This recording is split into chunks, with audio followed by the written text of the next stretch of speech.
Hello and welcome to the Modern Digital Enterprise, the digital transformation podcast from Anexinet, part of the Anexinet podcast network. Today we've got another ETC Roundtable discussion for you, and if you are not familiar, that is the Emerging Technology Council, run by Senior Digital Strategist Glenn Gruber and Maribel Lopez of Lopez Research. Today, Glenn and the strategists put together their prescriptions for 2020, and they've got plenty to talk about. Senior digital strategist James Hoshor is going to talk about using AI and analytics to improve customer experiences. Senior digital strategist Nitin Bhatia will present a pragmatic approach to blockchain. Senior digital strategist Bob Noren will talk about supercharging your IoT efforts with 5G. VP of Enterprise Architecture Steve Tranchida is going to talk about adopting an event-driven architecture.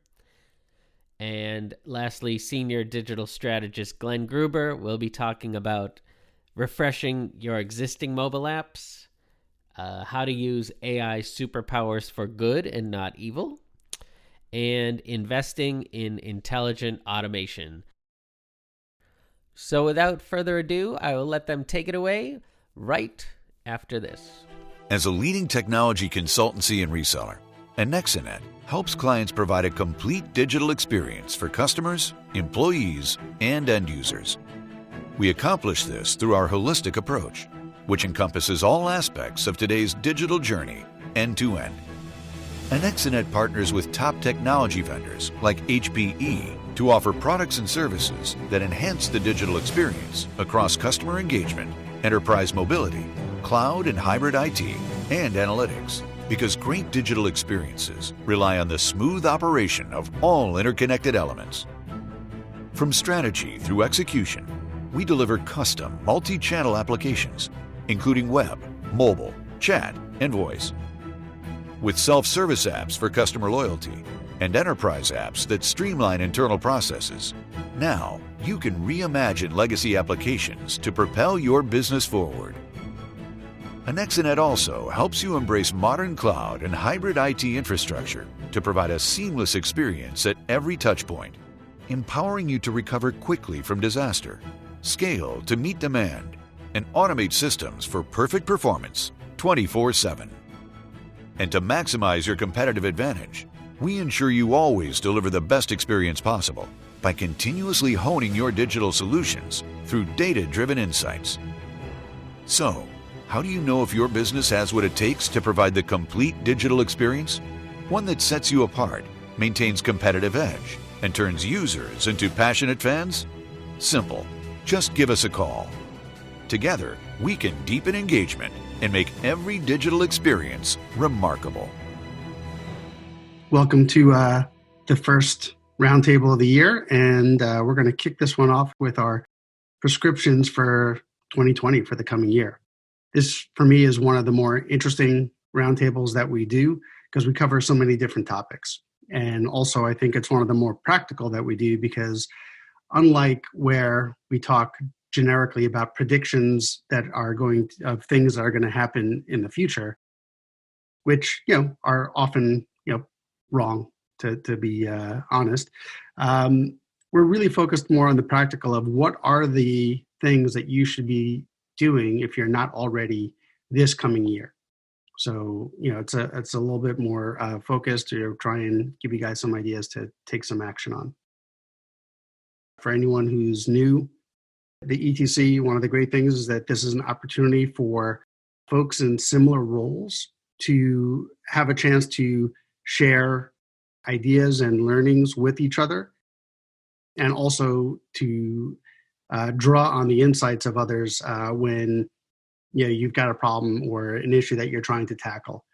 What we're going to do is really get right into the prescriptions right now. We've got 7, I think, really good topics that we're going to go through. We've got different contributors from the Anexinet team to help with this based on our own personal experiences, our experiences with clients, and what we're seeing out in the market.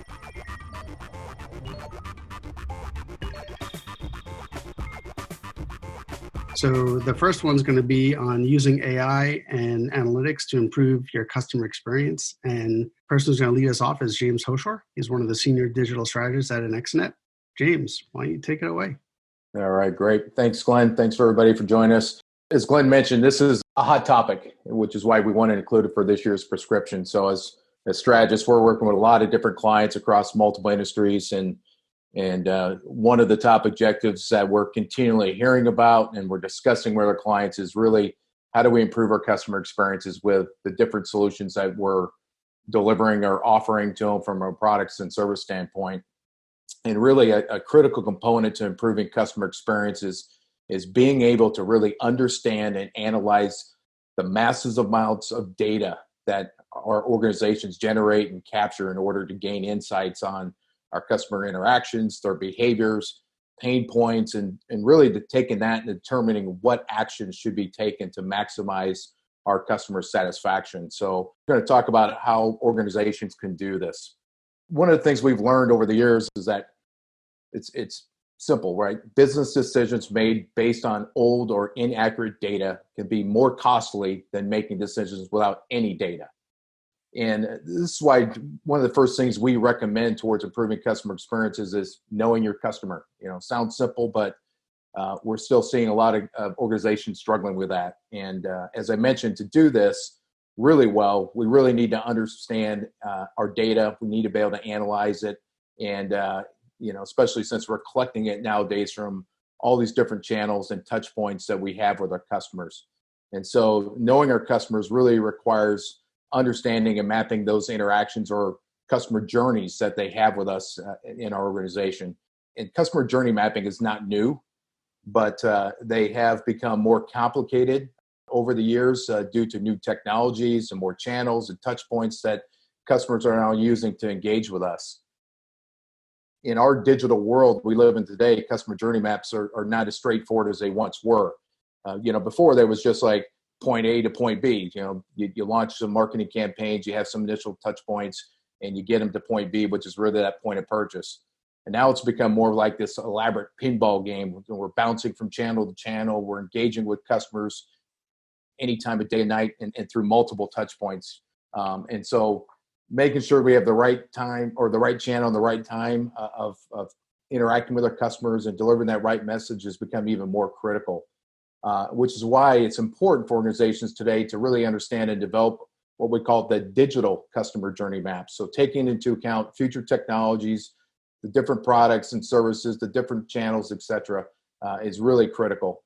And doing so and doing it right can really actually result in high returns on marketing investments and lower your customer service costs, have higher conversion rates for you from cross-selling and upselling. But in order to achieve these results, organizations need to have the right tools to capture, analyze, and make sense of the customer data that they are capturing, which is why the relevance of the data is very key here. So most organizations we're seeing out there have some type of analytics tool or platform that they're using to analyze and report on the data they collect. However, what we're also seeing, though, is that a lot of these are just basic tools and they're only reporting on what has happened. And they help us investigate why, but it's very limited. And so in order to truly understand our customers today, organizations are having to do more. They have to get on top of these mountains of data that they're continuously collecting out there, and certainly through this wide array of channels and devices, as I mentioned. And so then they have to be able to take that data and then turn around and use this data to create compelling experiences on every channel that they're engaging with their customers to ultimately get those desired results. As I stated, there's a lot of analytics tools being used simply just to summarize and report what has happened and only helping us answer the questions that we know enough to ask. So with so much data that we're collecting on a daily basis, there's plenty of insights that our organizations don't even really know exist. And this is where we're seeing AI and machine learning really coming in to help. So I'm going to talk through an example here of how we can take the analytics types platforms that we have today and pair that with AI machine learning and help reduce customer churn as one business driver that a lot of companies are trying to solve every day. And so with AI machine learning, It can really enable an organization to sift through large amounts of data and identify all the different patterns to which customers are more likely to churn. So by uncovering customer profile attributes such as age, gender, income, campaigns that the customers are coming from, or the source of the customer, as an organization, we can actually really gain a lot of valuable insights and predict what kinds of customers are likely to churn and which ones aren't. And so one example, there's a bank that we've worked in the past, and this is one of the largest banking brands in the country here. They took AI in the analytics, and they were reviewing how customers use their IVR system as an example. One review, they found that 36% of people choosing their transaction invitation menu option were calling about check issues and fraud disputes. So by moving that option up in their call flow, the IVR could actually validate caller intent sooner and with more accuracy. And this actually helped improve the self-service rates and cut down their transfers they had. And overall, actually had a good monetary savings for them of just a little over $621,000 per year that they saved through just reduction of banker time there. They then took this model and saw the success from it and applied it to 3 more different types of scenarios there that they covered through their analytics and machine learning. And they were actually able to solve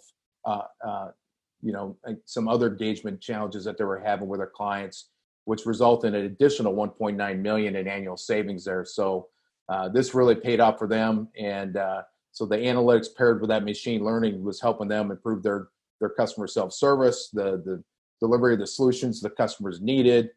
They were able to rewrite their customer care scripts and really focus on more complex customer requests. So Glenn, if you go to the last slide for me here. And so what I wanted to do quickly is just is our prescription is really recommend, the key steps that your organization should be taking to ensure that, you have, first of all, the right plan and the right tools to understand their customer data that will enable you to take the right course of action to ensure your successes with creating customer satisfaction there. And so, step 1 is really formulating the customer experience strategy. Your organization may have this in place today, but if you don't, recommend right out of the gate, before you rush out and you start looking at investing in AI, machine learning tools to pair with your analytics, or even, look at a different analytics platform. There's a lot of customer experience and analytics platforms that are powered by AI today that are really good out there in the market. But we recommend before you rush out and make those investments that you have a clear strategy and a solid vision around that. And it's important when you're looking at that strategy and you're starting to develop that you truly map out what those key business drivers are that you're focused on trying to solve around your customer experience. So, the one I mentioned already is reducing churn and improving that customer retention. That's obviously one of the biggest ones we hear from a lot of our clients. Improving the customer engagements that you have, becoming more personalized as you're engaging with clients. There's been a lot of stats out there that the more personalized in your messaging and the services and things you offer, the greater increase in attaining new customers, or certainly retaining your existing customers. So we certainly think that's a big component of the strategy, and we can spend a lot more time on this, but I wanted to highlight that as part of your strategy as a key point. Number 2 is really, as I mentioned before, mapping and analyze your customer journeys. And so if you understand how your customers are engaging with you today and the different touch points that they're taking, and really those experiences that they're having with you, whether it's from your discovery or pre-sales to customer service you're providing them and so forth, this is really going to help you make some of those important decisions on how to improve what you're delivering to your clients out there. And again, this type of intel will help you deliver those better experiences. Number 3 is identifying and understanding your data and the quality of your data. This is probably when we're going to organizations and we're doing assessments of their readiness to support a lot of their digital transformation initiatives. Data transformation and the quality of that is certainly probably been one of the biggest Achilles heels of most organizations, and it certainly is for leveraging AI and machine learning tools. So, in the example I gave there of the customer churn, if you have a lot of duplicate data inaccuracies and omitted information in your data there, that can really cloud your ability to discern the nature and extent of that customer churn. So we believe it's very critical, obviously, to identify and understand which data sources are the most valuable for analyze your customer experience, and then breaking that down between structured and unstructured data. We're seeing most companies have a lot of untapped, unstructured data sources, whether it's coming from your call center, voice recordings, chat transcripts, social media data sets, emails, your mobile and web interactions, et cetera. So leveraging AI machine learning to analyze your data can help you identify those patterns and pinpoint the precise reasons that customers may be looking to churn or why they're churning out there. And then actually taking the next step further and actually combining this analysis with more of your traditional structured data analysis can really help provide additional valuable insights in the context that enable you to develop this predictive models to minimize or prevent your churn. Step 4, get familiar with AI and machine learning solutions suitable for understanding your customers faster and more efficiently. There's a lot of products out there in the marketplace today. And we recognize that organizations may have a wealth of valuable data from current tools that they're using in the customer service, their sales reps and social media, et cetera, that, as I mentioned before, but most of this data fails to really reveal rich real-time customer insights. So again, by using AI machine learning paired with your analytics platform, or you go look at investing in a CX analytics platform that's powered by AI that has that built into it, really gives you the possibilities to go out and categorize and organize and analyze your customer data in real time and truly understand the customer sentiment. In this world of omni-channel customer activity we have today, machine learning and analytics is really going to be able to empower your organization to look more holistically at all your customer interactions. And step 5, deciding whether to build or buy. This is like the $1 million question here, and it really depends on your organization's maturity and budget, along with different other factors in there. But you really need to pause and take the time to assess your internal resources and decide if there's enough skills and budget to create an AI machine learning solution in-house, or if your organization is better off buying a solution. There's a lot of products that exist out there that offer this out-of-the-box capability. Some of the major cloud platforms like AWS and Azure and Google offer ML services that can be utilized to build your own platform. We've partnered with companies like Stratify that have that's a CX analytics platform that's powered by AI that can help you achieve some of these things as well. If the decision is to go out and buy it, then certainly identify solutions that you feel that are going to meet their current but also future needs. And we always recommend doing a POC, coming up with some small proof of concepts and scenarios that you can pilot quickly and really ensure that solution you're looking at or evaluating is going to truly to meet your needs there. And then lastly, step 6 is tracking and measuring success, and this goes to say with everything we do in life, right? You want to measure what you're doing and to make sure it's making achieving the objectives that you're looking to achieve there. And so, finding the metrics and the key performance indicators that you can use to track your success of your initiatives is really key on this. And, focus on those early quick wins. You don't need to boil the whole ocean when you're first looking at trying to assess all your customer data. Look at things that you can get some quick wins, make some good measurable results there. Refine as needed, especially if things fail right out of the gate. Nothing's always going to work perfectly out of the gate. So in order to build the fast momentum for future initiatives, take things slow and target some small quick wins in your POCs there. And so hopefully this information has been beneficial to you, and we look forward to talking to you in the future and how we can help you guys with some of your challenges that you may be having with improving your customer experiences. So thank you, Glenn. Thanks, James.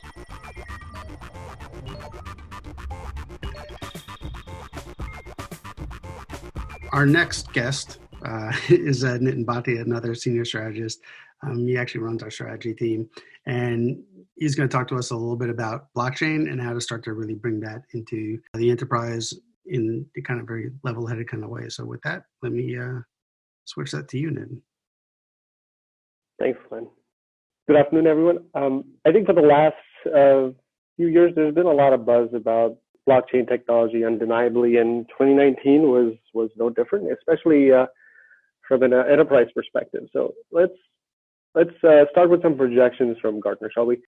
So this chart summarizes the roller coaster of a ride that blockchain technology has been. So according to Gartner, by 2021, 90% of the current enterprise blockchain implementations will have to be replaced because they will not be competitive anymore. So that definitely sounds reassuring. Good way to kick things off. But the fundamental sort of reason is because of the fact that the ecosystem is still very fragmented and continues to evolve. However, Gartner doesn't shy away from projecting by 2025, the business value added by blockchain will grow to slightly more than 176 billion and then magically surge to 3.1 trillion by 2030. So very similar hockey stick kind of a growth that we've been promised year after year, right? Additionally, venture capital funding for blockchain startups has reached to 1 billion or current around almost 1.5 billion in the last couple of years. IBM has invested 200 million in their blockchain-powered data sharing solution for IoT. The financial industry has spent around 1.7 billion annually on experimentation. So I could keep going with these kind of numbers, but essentially there's a lot of hype and a lot of money being invested in experimenting and playing with blockchain technology. So let's explore some of the survey data from Deloitte of over 1,300 organizations and take a closer look of what that sentiment is within the enterprise. So according to Deloitte's 2019 Global Blockchain Survey, the interest in blockchain has gone up considerably. In fact, they're claiming that the question no longer remains, will blockchain work? But it's now become, how can companies make blockchain work for them, for their specific situation? As you can see, the survey data here on the left-hand side for the first question shows that 53% of their respondents say that blockchain is now a critical priority, and that's up from like 43% in 2018. And across most of these questions, the attitude towards blockchain and distributed ledger is positive and shows sign of continued growth from 2018 to 2019. The survey also states that executives feel that the blockchain technology is now becoming broadly scalable and will eventually achieve mainstream adoption now that there is a compelling business case for blockchain. With fintech mostly leading the charge in terms of the number of blockchain initiatives, and other sectors are starting to build a similar momentum, specifically around supply chain logistics, like you can see with IBM, Maersk, Walmart, I think Nestle is in there. So there's lots of logistical companies that truly see value, which totally makes sense. You also have retail, you have telecommunication, you have government, and you have healthcare. So lots of different sectors starting to pick up steam. Companies surveyed in this particular survey have indicated that they're willing to spend around 5 million or more over the next 12 months, not couple, to explore how they can leverage the blockchain technology. So all in all, these survey numbers are all pointing towards a positive momentum, but not just within the US. It's sort of a global phenomenon at this point. In fact, countries such as China, Singapore, Russia, Israel have all doubled down on their blockchain investments based on the support that they're getting from their respective governments. The sheer amount of projects across the globe signifies the relevant value that this technology could potentially have. This level of globalization also kind of speaks to the fact of how much value we could extract from our blockchain initiatives and the efforts that have to be put into place to scale beyond just the walls of a single organization or even a single country at this point. So all of what I've covered so far sounds similar to probably what you heard last year. Still a lot of hype, still a lot of unknown around the ROI, still not as performant in certain cases, still a lot of complexity from an implementation perspective, and not to mention the constantly changing technology landscape. So how does anyone know where to start? So just within the last year, whether you look at the frameworks, the consensus models, the distributed technology, the smart contract offerings, new startups, blockchain as a service offerings, you name it, all of them have had significant growth. And while the landscape will continue to evolve to make it palatable for organizations to adopt that technology, I think there's a bigger question here, and that is the organizational change hurdles for organizations to kind of work through to get into a different mindset to really leverage blockchain. So I believe the pragmatic way to approach blockchain would be two-sided, and hence my prescriptions here. One is to realign the mindset around how we can get the best out of blockchain.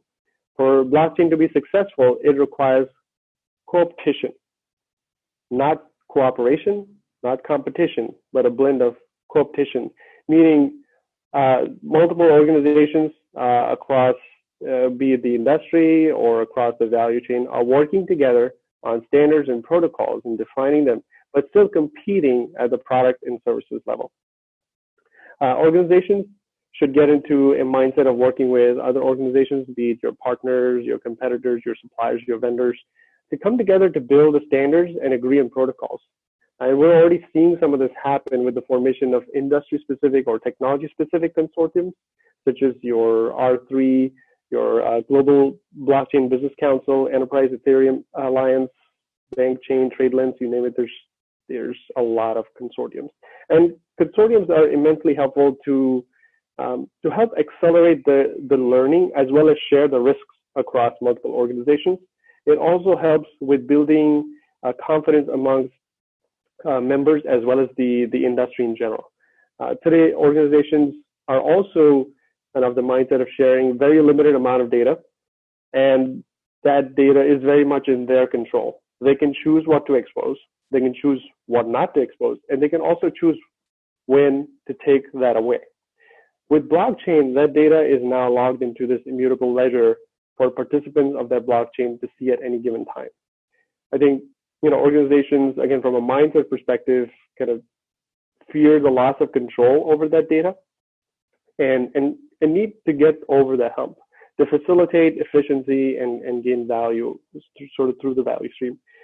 And the last point on mindset is agreeing to a common set of business rules to allow organizations to build smart contracts to be able to execute without, or with, I would say, with minimal manual intervention. I don't think we're going to get to that point, or we have a long way to get to that point, but with minimal manual intervention or third parties. And that would be sort of one step closer to what folks are calling as the programmable economy, which is everything is just automatically happening with very minimal human touch points. The other side is around starting with the pain points within your organization and evaluating if blockchain technology is the right fit. Understanding the strength of the different frameworks, the distributed ledger technology, and the consensus model will help identify what type of blockchain, so be it a permissioned blockchain, be it a consortium or a public, that makes most sense for your pain points. And while we're talking about types of blockchains, I wouldn't treat these as magic pills. In many cases, it makes sense to participate in more than one type of blockchain. So for certain use cases and certain pain points, you could absolutely be in a sort of permission blockchain. In other instances, it may make sense to be in a consortium blockchain. And there are absolutely scenarios where enterprises might want to participate in public blockchain. So I would also take the opportunity to reevaluate your business model, and not in its entirety, but mostly around how you interact with organizations through the value chain. So in the value chain that you exist as your organization, how is that product going from upstream all the way down to your consumer? There are several systemic inefficiencies that are embedded in the way we do business and deliver value today. To use the blockchain technology and to get benefit off of it beyond just a beyond just using it for a decentralized database. The value chain will constantly be broken and reformed over and over as organizations figure out a new way to do business and deliver value. And lastly, as you know, I think as always, the best way to learn is to experiment and make sure that you've identified those pain points and map those pain points over to your business drivers, and then from there actually established ROI amongst other metrics to measure as you go. I think with so much in flux, it makes sense to keep these experiments simple and iterative. And I think that would be sort of a more pragmatic and a more palatable way for organizations to invest into blockchain and to not only learn sort of on their dime, but also to be able to come together with other organizations, be it participating in consortiums or creating private blockchains, and sort of learn together and form those standards together and be able to contribute in sort of a collaborative way. So those are my prescriptions for 2019 on my pragmatic approach to blockchain. Back to you, Glenn.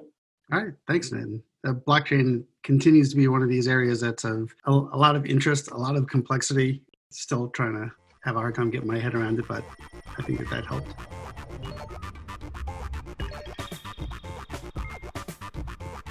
Our next speaker is going to be Bob Noren. He's going to talk about two topics. We're hitting certainly a lot of the emerging technologies here. We're going to talk about IoT and 5G, and where that crossover is. So with that, Bob, let me turn it over to you. Thank you, Glenn. Again, this is Bob Noren. What I wanted to talk about today was, just as Glenn said, where 5G delivers improvements for edge, fog computing, and IoT. 5G is certainly not new to anybody. It continues to grow.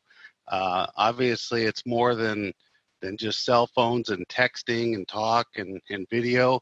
What I want to talk about a little bit today is what the promise is, some of the use cases, and then where we would go, where would we start to investigate how to move forward with 5G and IoT.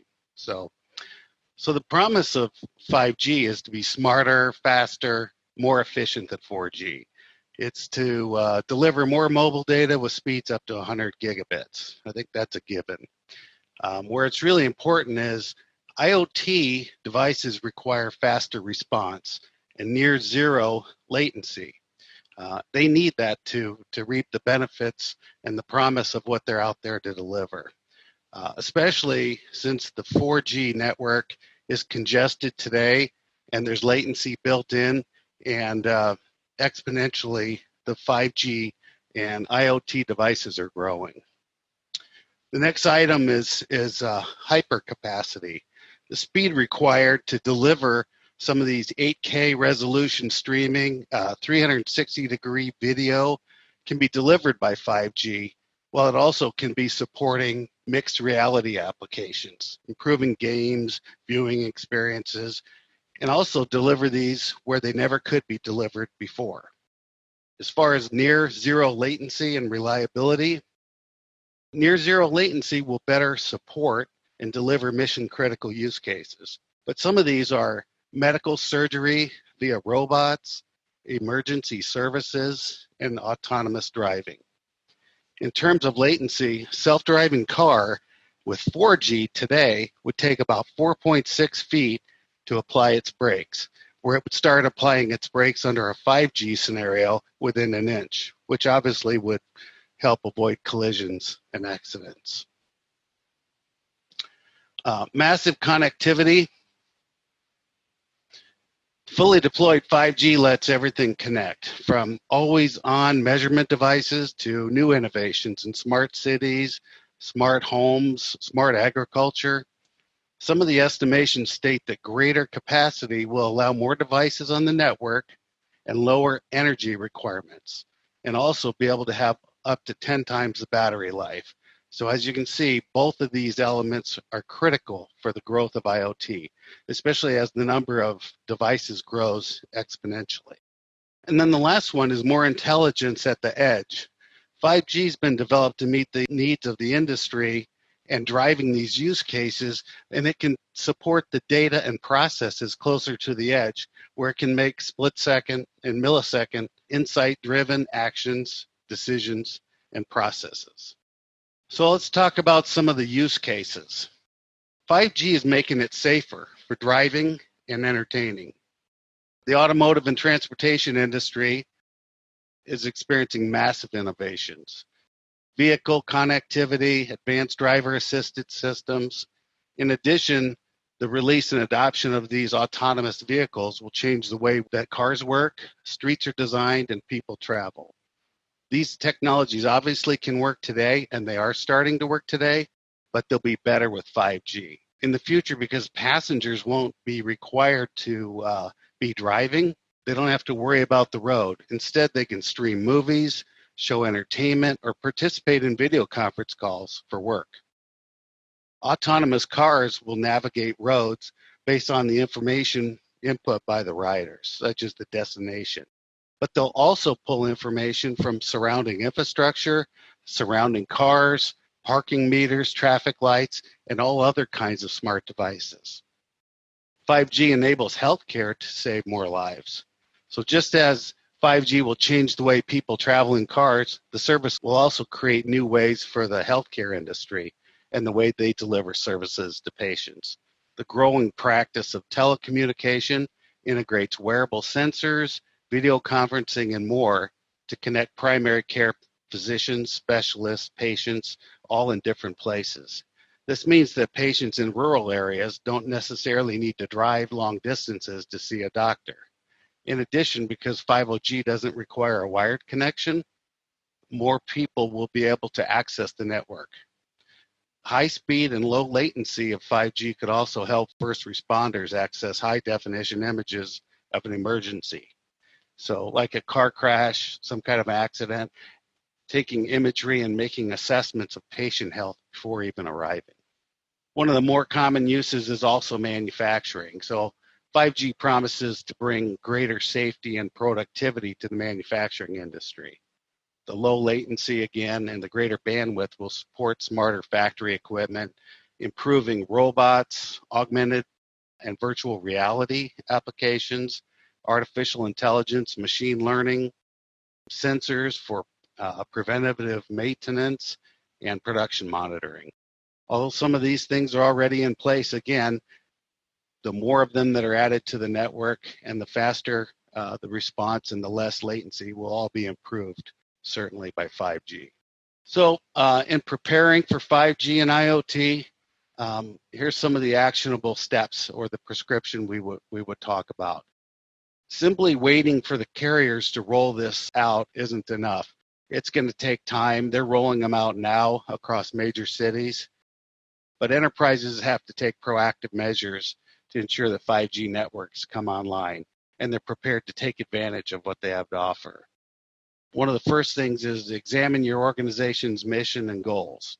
Start considering what you would do if the organization wasn't really limited by wires, slow bandwidth, and latency. So that's one thing.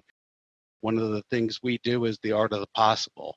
It would make sense to do the art of the possible. Think outside the box. Figure out what 5G and IoT could bring to your organization. Your 5G plan should include near-term, mid-term, and long-term development goals, making room for new use cases and devices and equipment that have not even been developed yet. So again, planning for the future. The third thing is understanding where your network is now with a network audit to determine what you need to optimize for 5G, including the potential of gaps in the network, which would require private 5G networks and or repeaters to fill in those gaps. And lastly, I think one of the things to do would be obviously to engage in discussions with the providers to see where they can deliver the services that you need. So that's what we have as far as 5G, IoT, fog, and edge computing. Appreciate your time. Thanks so much, Bob.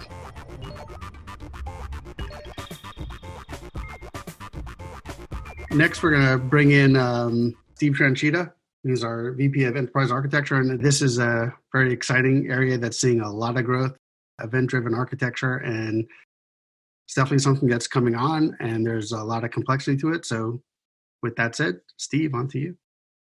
Awesome. Thank you, Glenn. Just to set the backdrop, I think for event-driven architecture conversation, it's really about changing the way we architect systems in sort of the new digital era, how we modernize the way that we have traditionally architected systems to align with the changing climate of business today. So, the perfect dichotomy is, this day and age, businesses are demanded to move faster. And businesses today are, they're living, breathing entities constantly changing in real time, reacting every second to events related to the business that are occurring. These events trigger highly complex processes, and more of these processes are being digitized. And so the interface that people see related to these processes are mobile apps or web apps or point of sale systems. And so as we try to do this and be more efficient and also be smarter and faster than our competition as they digitize, we have to start to think differently about how we design our systems. On the right-hand side, what we continue to see today is people trying to do everything we talked about on the left with sort of, I'll say, traditional system architectures. So when somebody asks, "Hey, we need a web app to engage with our customers," all too often I still see people say, "Okay, well, let me work on the ERD diagram for the database for that system." And so immediately we're starting to think of in terms of static data sitting at rest in tables and traditional relational tables, when actually what we're going to build is something that's going to deal with a continuous flow of information that we have to continuously analyze, react to, and get smarter on. If your organization is still primarily moving data around through scheduled batch processes and not doing that in a much more timely manner at a larger scale, that's a pretty good sign that you haven't modernized the way you're architecting systems. Nightly batches just aren't enough to handle the intelligence that we want to bake into our digital applications today. I want to know what happened 1 minute ago when I present recommendations to a customer in a digital app. Nightly batch jobs don't enable that. And then talking about scale, it's all about building massively scalable distributed systems today, as opposed to the monoliths of the past, right? And scaling both processing power and the core data capabilities in that processing.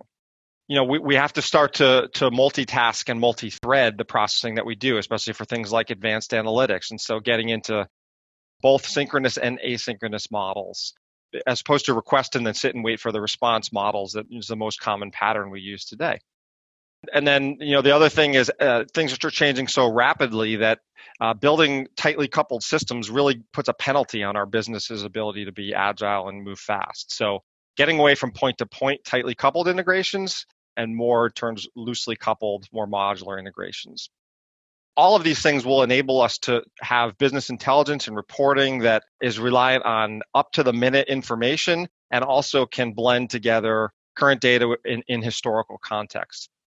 Those are some of the ways we need to start thinking about architecting our next generation of enterprise applications and enterprise systems in order to keep up with the changing demands of business today.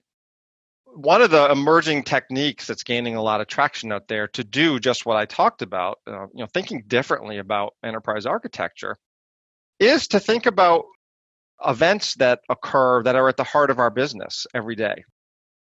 Most organizations are really defined through a series of events that occur and our ability to respond to them. And so if you look at a traditional architecture, think of a 3-tier architecture with a front-end UI layer, a middle tier, and a data layer. Where do events actually live in that architecture? And it's pretty clear that business events really aren't first-class citizens in the architecture. They really kind of live all over the place. And what we're saying is, in a modern digital organization, start to think of events as first-class citizens, and especially in how you architect systems. So what is an event? Well, a lot of us think of events as low-level things like a log entry that occurred or a security event that occurred.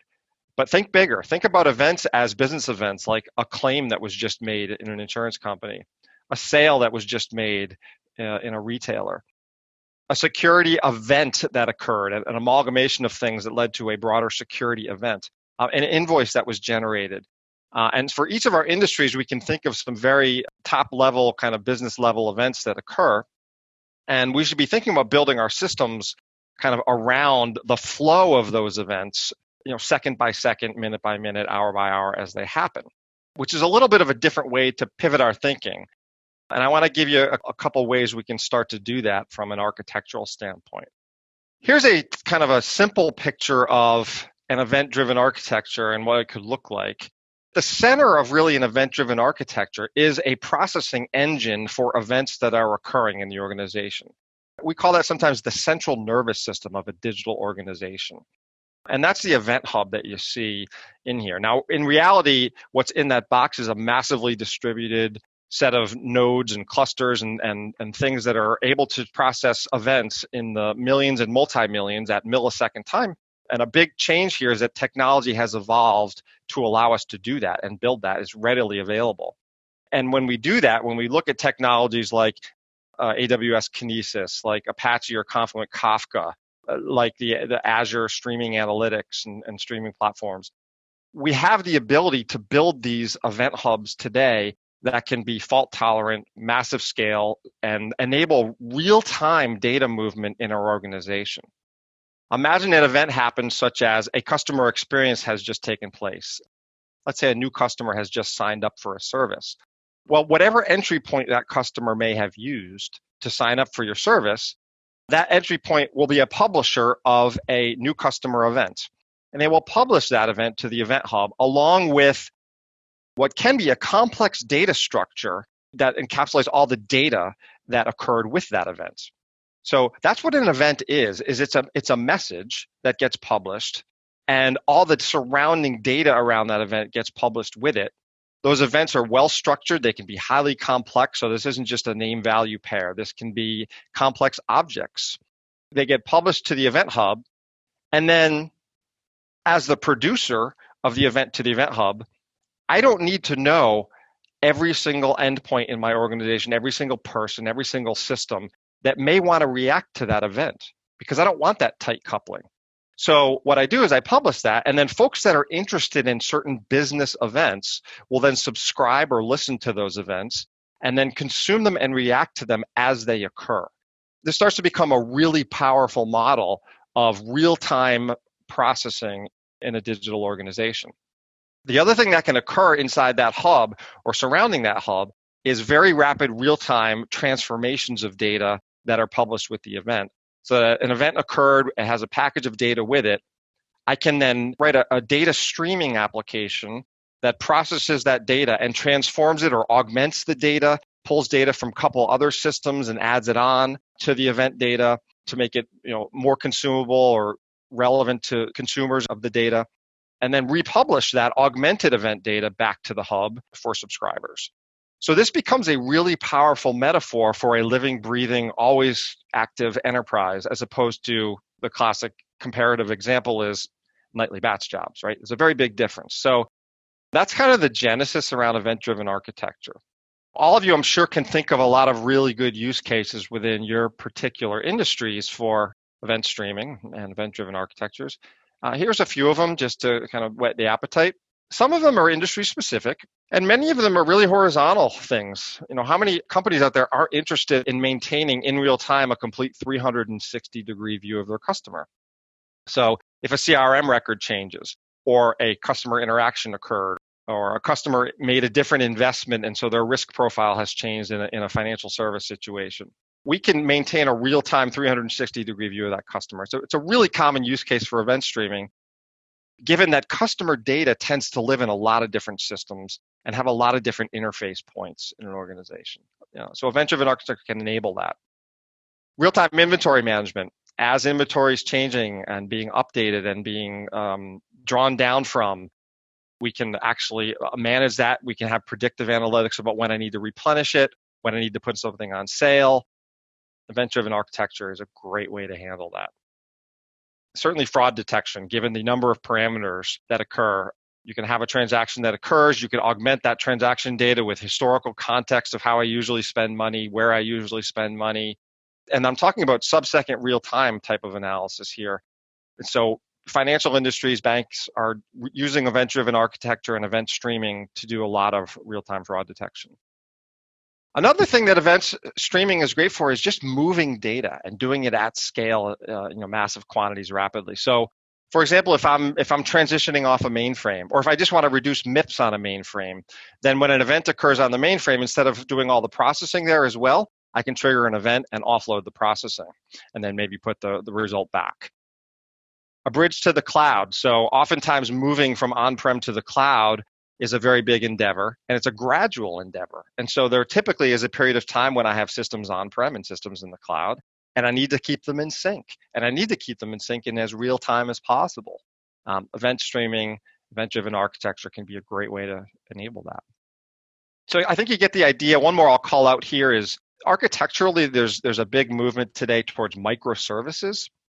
And for those of you who know, microservices is about creating small, independently deployable and upgradable units of functionality that include the data associated with the functionality, the middle tier kind of services associated with that, all packaged as a deployable unit. What happens is when you go to design microservices, you start to immediately get into this dilemma of how do I break up my database into domain-specific entities that each live in their own microservice. And as soon as you break up the data, then you say, well, what happens if one microservices data repo needs data from another microservices data repo? And so event-driven can be another way to just have a real-time integration across different independent deployable components of an overall enterprise architecture. So a lot of really interesting use cases for event streaming. So if this is of interest to you, if this sounds intriguing to you, and if you haven't heard about it before, here are some prescriptions for you for how to get started. I think it always starts with a business case. And so whatever industry you're in, whatever your business objectives are, whatever you think is holding back your business or your digital experiences today, let's define some key use cases where we think this type of real-time enablement, again, high performant at massive scale, could really change the game for something you're doing as a business. So what's that value prop? What are those business cases for your specific business? Let's talk about those and think about them in terms of creating competitive advantage, whether it's internal optimization or smarter digital experiences for your customers. So defining those key use cases, I think, is critical. And then I think you need to take a hard look at how ready are you for event-driven. There's a couple lenses to that. One is, what's your enterprise architecture like today? And what's the roadmap going to be from going to that to a more enterprise-driven approach? And internally, do you have the right competencies to do that? So, do you need to plan and budget for investments in training and maybe new expertise, an infusion of new expertise into the real-time streaming technologies and event-driven designs? So the readiness phase, I think, is really critical. And then, like many of the other presenters have said, doing incremental quick wins and then building upon them is really essential here. You can establish the foundation of the event hub and establish the foundation of the architecture, but then very quickly attack a couple of those high value use cases that you defined in step one, and then continue to build that out over time once you have the foundation of event driven established. And then the only other piece that I think is really good prescriptive advice for folks looking at maybe taking this on is that, event-driven architectures are typically done with, as I said, highly distributed clusters of systems. Many folks don't have the expertise or capacity to take that on in-house. And it does take time if you do want to set it up in-house. There is an investment to do that. So the cloud can greatly accelerate event-driven architecture. I mentioned AWS and Azure at the beginning. Companies like Confluent have managed environments that they can stand up in literally minutes for you to start actually developing business solutions on event streaming platforms without having to do your own operations of those clusters and that environment. So there's certainly reasons for on-prem and roll your own and do your own infrastructure, and those are all great, and you can certainly do that. But there are also ways to get started quickly by leveraging the cloud and managed event hubs and managed event streaming services that are offered in many of these cloud environments and managed environments. Those are the prescriptions. Hopefully this has been intriguing for you in terms of how to modernize your architecture and how to enable the customer experiences that James talked about, how to enable the IoT and analysis that Bob talked about, with a little different way of architecting your systems. All right, Steve, awesome. Yeah, another prescription would be if you do want to pursue this further, talk to Steve. He actually knows this stuff really well.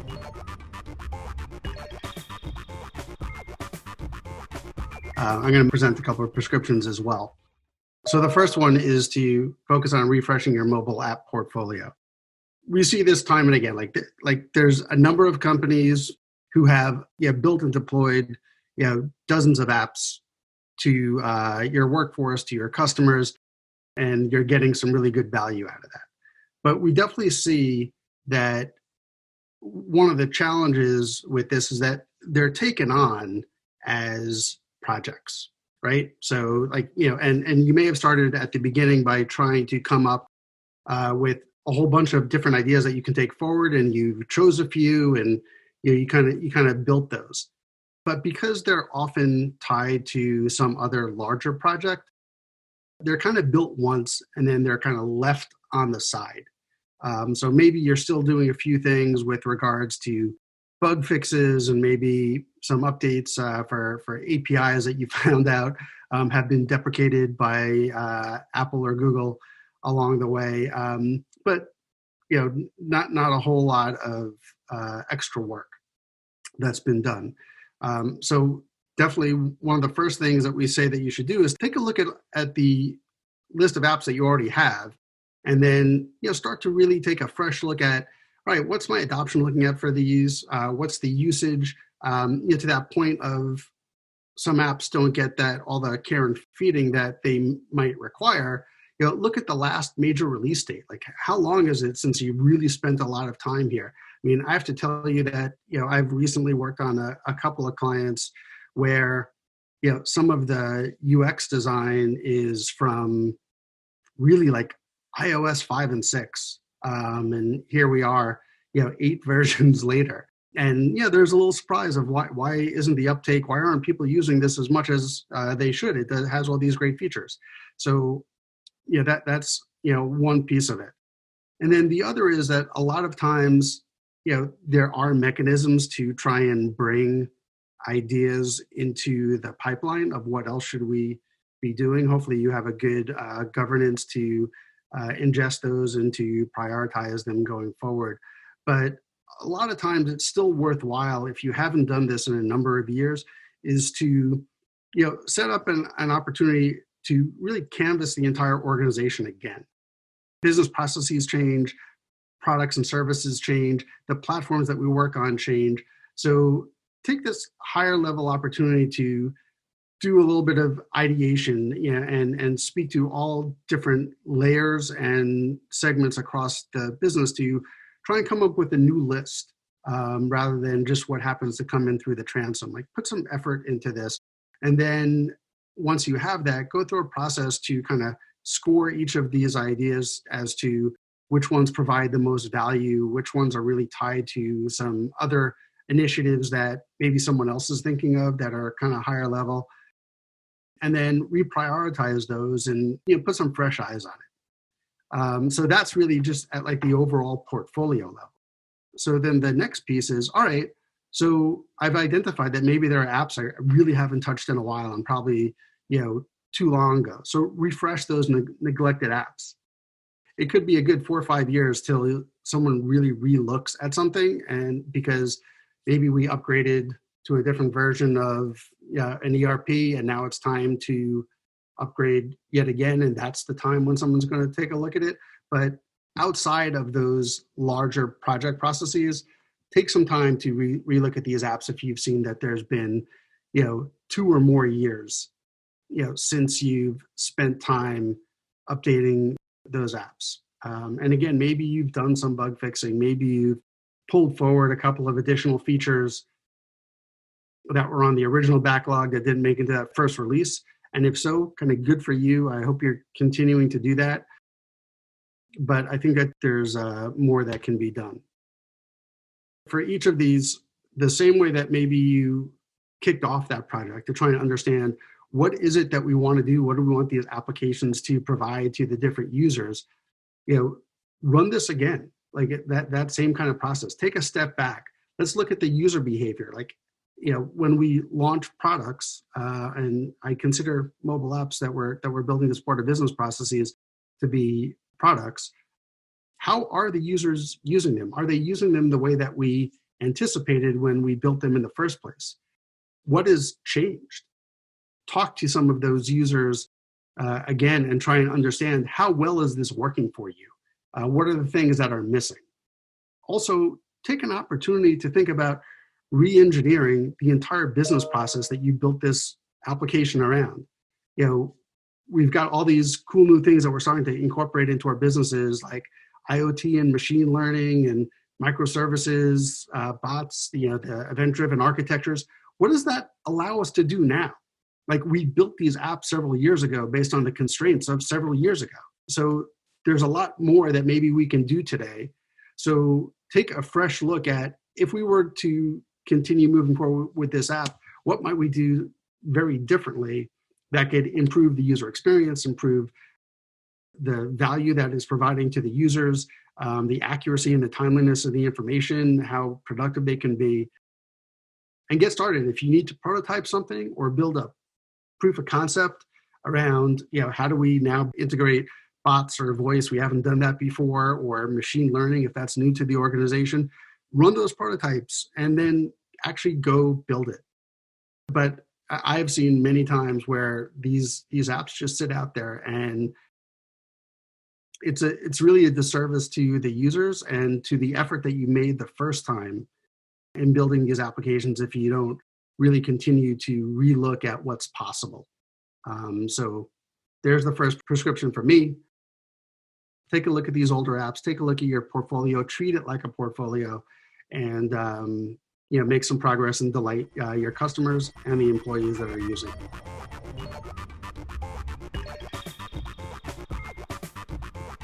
So the next one is use your AI superpowers for good, not evil.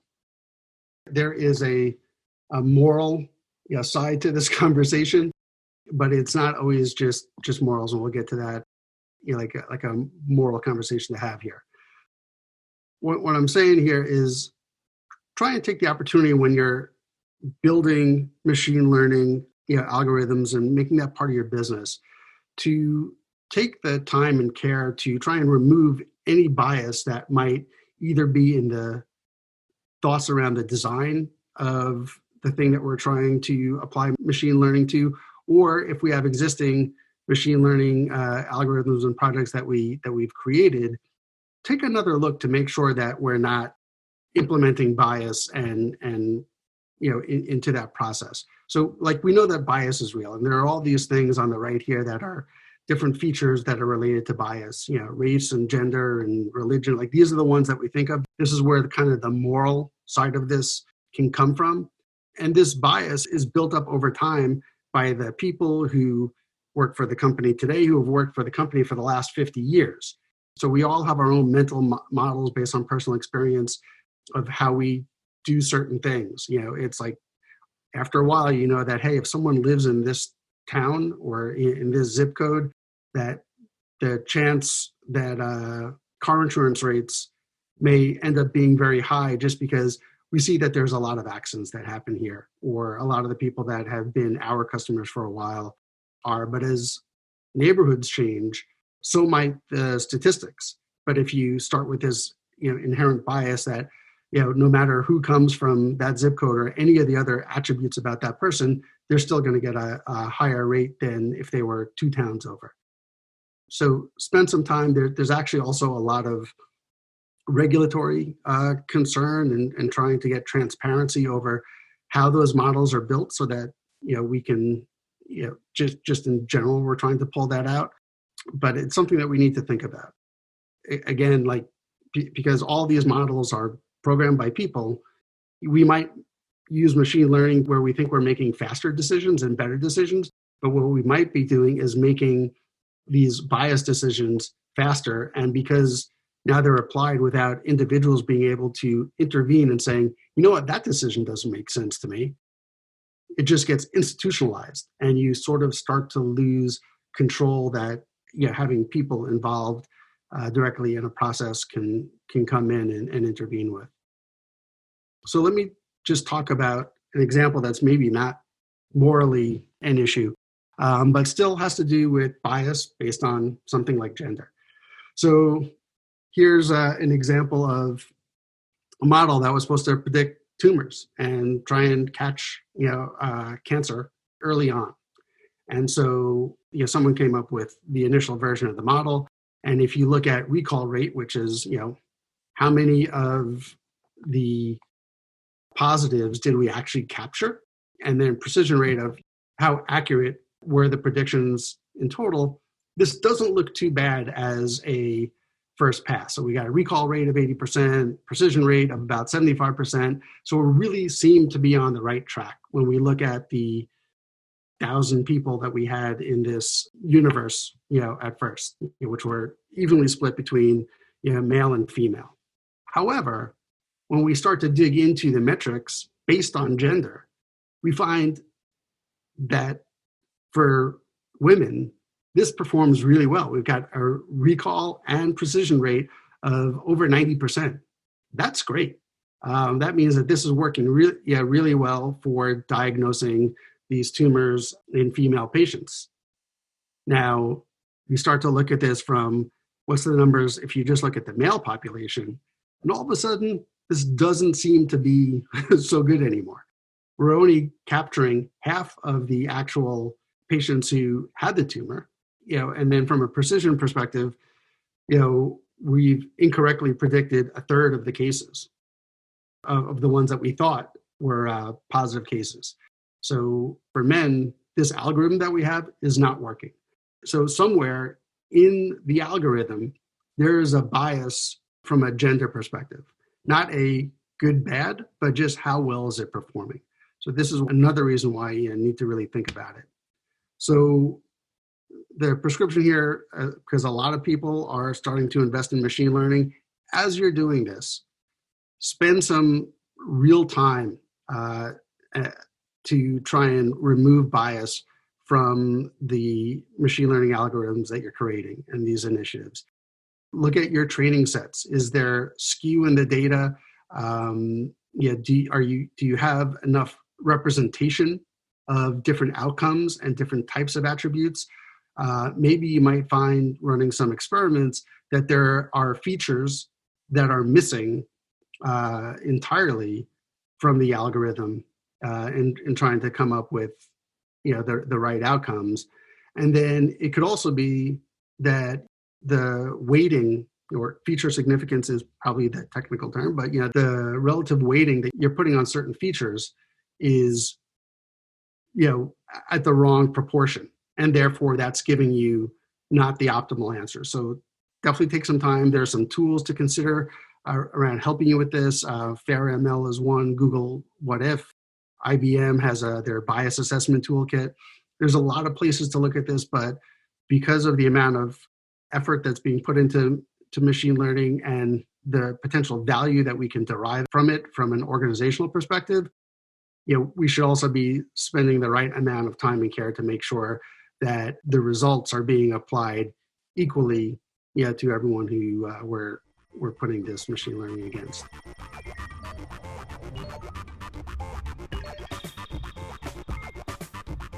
And then the last one is to invest in intelligent automation. Automation is growing significantly. Most of it is done under RPA or also RDA for desktop and assisted automation. First of all, this is really only like a 5-7-year-old term, as RPA, and the growth is good. And you can see that there are a number of companies that have come forward. I mean, there's about 60% or so, have begun automation, but less than 10% are really operating at scale where they've got 51 different automation streams going at once. So there's still a lot to be done, and I think that there's a lot of potential here. But a lot of what's been realized hasn't gone maybe quite as far as we have the potential to do. And I think that there's a lot more. Like a lot of what has been done from an RPA perspective, but a lot of what we've gotten good at is just moving files and data quickly without people having to do it. So someone calls up and they want to sign up for, to be a customer or for a product or a service. Oftentimes that data that comes in needs to update a whole bunch of different systems. And while that used to be either a batch process or a very manual intensive process, now we can set up automation that allows us to automatically populate all of those systems, and vice versa, as there are changes that happen elsewhere. And that's really good. It saved a lot of time, and we're able to accomplish more with the same number of people, but we haven't really done anything different. We're just doing it faster. Now, increasing efficiency and reducing costs are awesome. And a lot of times from an IT organization perspective, that's sometimes how we are viewed. Like, how are you helping me increase efficiency and reduce costs with technology? But that doesn't mean that we're doing as much as we can to try and rethink just fundamentally, how are we doing the things that we do now that we have all these other new tools? There may be better and different ways that we can do what we do. And that's where, the technologists and we can really help the business move forward and get meaningful gains that, not only maybe affect the bottom line, but the top line. This is the prescription here. Really start on this path towards more intelligent automation. So number one, kind of think bigger. We always talk about trying to find quick wins, and definitely, as we're standing up technologies, that is absolutely something that should be a goal. But when we try and look for quick wins, we look for these small improvements that we can make. And sometimes that is good to try and get our hands around the technology. But other times, when we're selling a new technology like RPA, I think that we talk about all the things that we could possibly do, and especially when the representatives from the different companies like Automation Anywhere or Blue Prism come in and they're making the presentations to the business and to the rest of the IT leadership. They're talking these very grand plans, but then we start very small. So I would say that we should be also, as stewards of bringing in RPA, we should also canvass the organization to understand what are the big digital transformation initiatives that are going on. What are we trying to solve? And then start to think about where we can try and inject RPA into those initiatives and start to add value and make bigger impacts. So that's something where you almost have to step back and take a look at it that way. Secondly, don't look at RPA just on its own, just like as its own little technology. When you start to think about the phrase intelligent automation, it is what else can you bring into leverage RPA with? So we've got machine learning algorithms that might say that, all right, someone puts in an application for a mortgage, on the website, then we can use machine learning to quickly evaluate whether or not they qualify. And, kind of like what Quicken does with loans, or Rocket Mortgage, where you can get a response in minutes, right? So that's something that, that you can do so that now you can start to get the paperwork going like right away, or, turn on the credit card right away type of thing. All of these things are also events. So Steve talked about event-driven architectures, and he talked about microservices. Start pulling all of this together, and you can create a lot more powerful capability with RPA than if you just did RPA alone and you're just trying to replace manual processes with the same exact process, but just faster and without human intervention. As part of that, take a fresh look at this business process that we're trying to address with RPA. So again, don't just try and apply RPA to do the same job without the individual involved. Look at RPA as, all right, if I have this, what are the different triggers? How can I maybe redesign the process, in a way that's going to be better overall? Business process redesign mobile's been really great for that. I think that this is another area where you should be looking at trying to change how you do work, not just change the tools. And then the last thing is think about how you communicate your organizational impact of bringing in RPA. So a lot of people, when they think of it, and not just because of the name of robotic process automation, but it's always about any type of automation is the first thing that people are going to think about is my job in peril? Am I going to be replaced by my new robot overlord? But you also have human-assisted automation with RPA. So think about how are roles going to change? It's not just that maybe we can generate more capacity out of the same 100 people in the call center, but what else can they do? And how do we maybe allow those people to add more value in the process and make them feel better about this change that's coming and the role that they're going to have and the opportunity that they're going to have? And then along the same lines, think about any retraining and reskilling of your workforce based on that we brought RPA in. Like, what else do they need to understand? And if their roles are changing, how are we going to assist them to acclimate to kind of the new reality? Just from an organizational development perspective, you want to make this viewed as a positive change for everyone in the organization, not just the folks in the C-suite who see how maybe their stock options are going to increase as a result of reducing costs. So that's what I've got for you on RPA and intelligent automation. I'd like to just open it up to the group for questions to any of us and any of the different topics that we've covered today.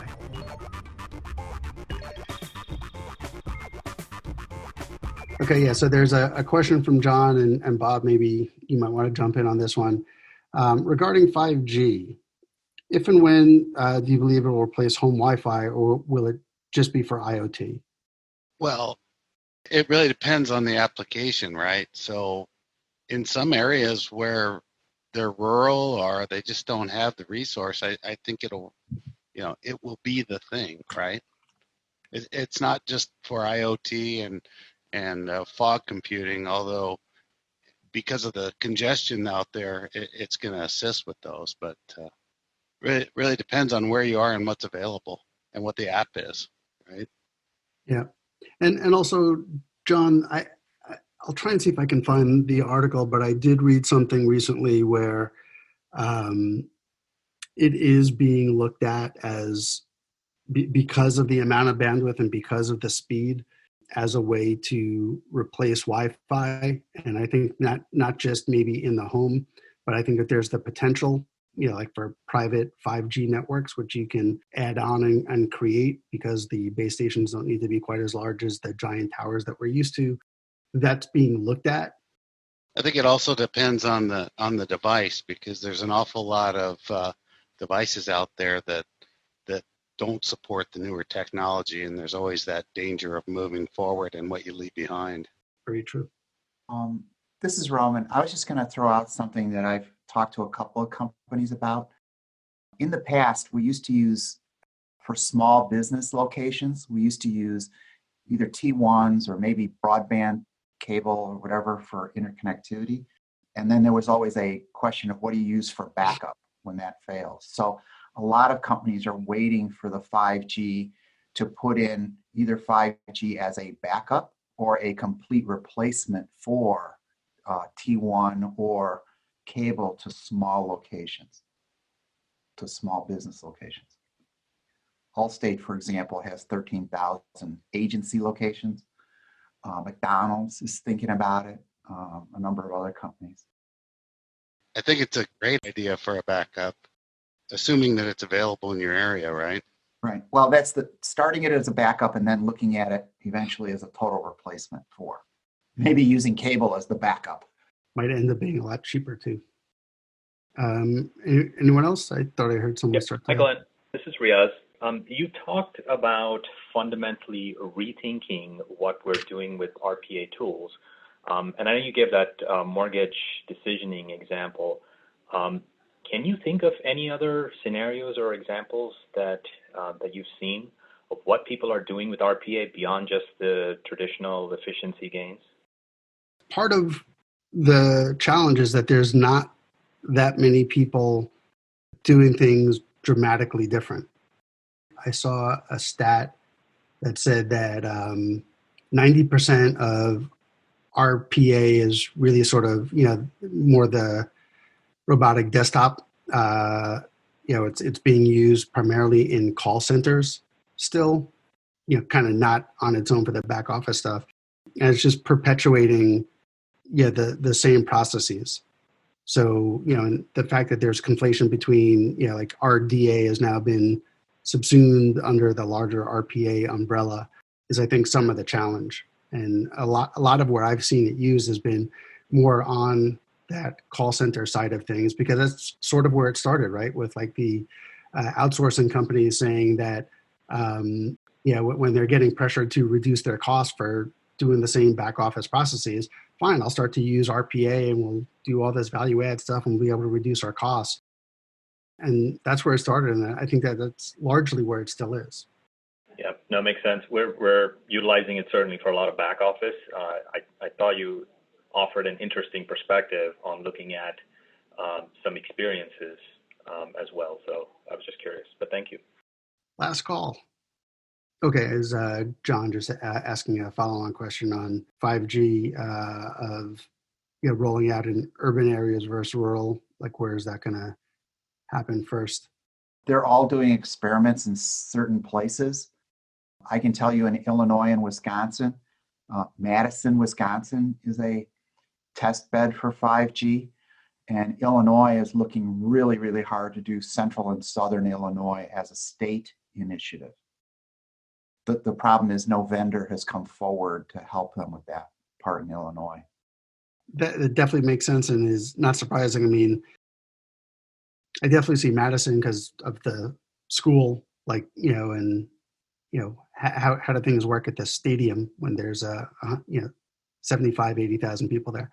And I can definitely see why the larger cellular providers are focusing on more urban areas first because of the density of the population, where they have greater coverage and bandwidth challenges, and it's easier to have more subscribers in a particular area to make that investment pay off faster.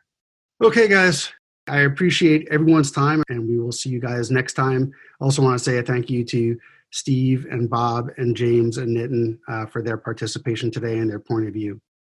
And thank you, Glenn, for that great roundtable and for running the Emerging Tech Council.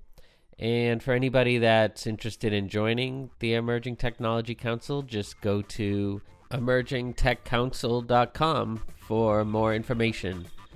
All right, thanks for hopping on to another episode of the Modern Digital Enterprise, the digital transformation podcast from Anexinet, part of the Anexinet Podcast Network.